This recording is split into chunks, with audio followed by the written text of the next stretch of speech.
तो दोस्तों आज हम बात करेंगे बहुत ही प्यारे पौधे मधुकामनी के बारे में। मधुकामनी के पौधों को आपने रीपॉट कैसे करना है और केयर कैसे करनी है, क्या फर्टिलाइज़र देना है।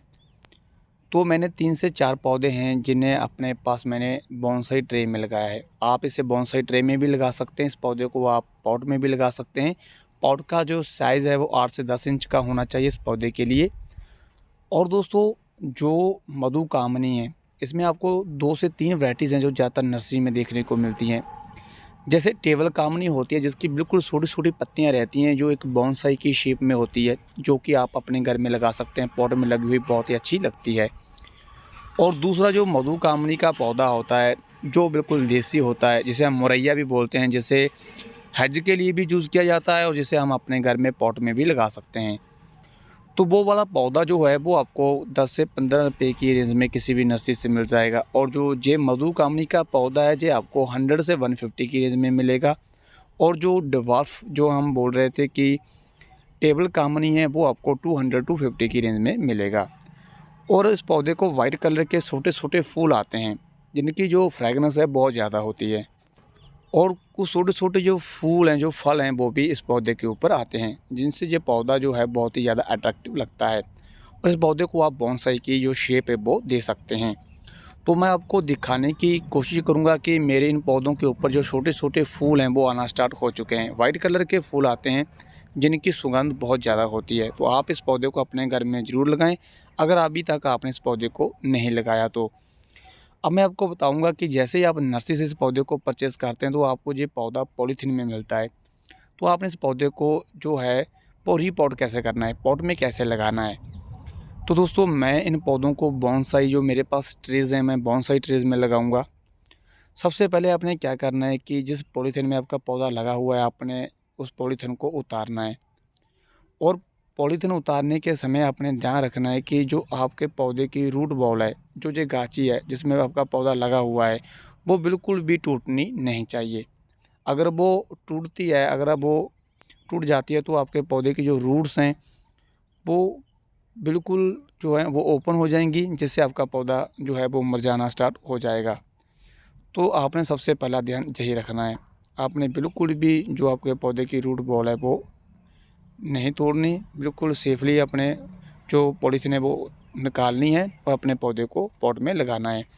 तो सबसे पहले आपने कोई भी पॉट में सुराख करने के बाद, अगर आप ट्रे में लगा रहे हैं तो ट्रे में, अगर पॉट में लगा रहे हैं तो पॉट में, तो आप एक पत्थर ज़रूर रखना जैसे मैंने रखा हुआ था।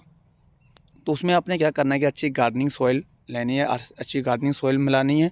उसमें आप 20% सैंड मिला सकते हैं और 10 से 20% जो वर्मी कंपोस्ट है वो मिला सकते हैं। तो आपने अपने हिसाब से अपने पौधे को जैसी आप शेप देना चाहते हैं उस तरीके से अपने पौधे को सेट कर सकते हैं।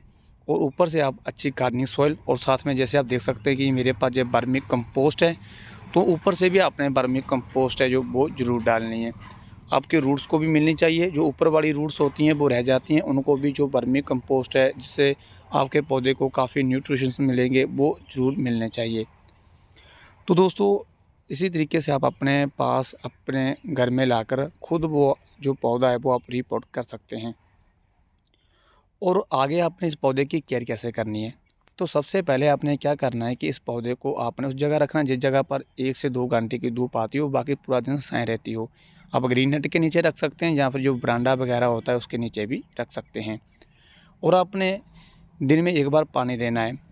और दोस्तों आपने ध्यान रखना है कि जैसे ही आपके पौधे के ऊपर की 1 से 2 इंच की जो मिट्टी है वो अच्छे से ड्राई हो जाए तो ही आप इस पौधे को जो पानी है वो दें।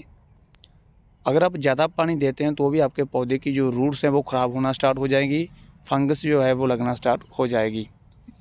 और आप मंथ में 1 बार अपने पौधे में डीएपी के 1 चम्मच दे सकते हैं। लेकिन अगर आप 1 चम्मच डीएपी का देना चाहते हैं तो जो पॉट का साइज़ है वो 10 से 12 इंच होना चाहिए। अगर आपका पौधा इसी तरह ट्रे में लगा हुआ है तो आप आधा चम्मच ही डीएपी का दीजिए। और साथ में आप पोटास का भी आधा चम्मच दे सकते हैं 20 दिन के बाद 1 बार। तो इस तरीके से आप अगर आप फर्टिलाइज़र देते हैं तो आपका पौधा बहुत अच्छी ग्रोथ करेगा।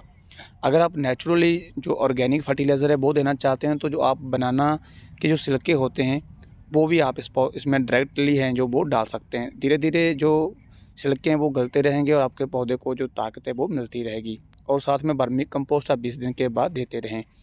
और जो चाय पत्ती होती है वो भी आप डायरेक्टली जो है इस पौधे में वो डाल सकते हैं। तो दोस्तों इन्हीं बातों का आपने ध्यान रखना है। अच्छे से आपने अपने पौधे को रिपोर्ट करना है। रिपोर्ट करने के बाद 4 से 5 दिन आप अपने पौधे को छाया में रखें। जैसे ही आपके पौधे की थोड़ी ग्रोथ होना स्टार्ट हो जाएगी, हेल्दी हो जाएगा, तो आप डायरेक्ट धूप में जहाँ पर 2-3 घंटे धूप आती हो वहाँ पे रख सकते हैं।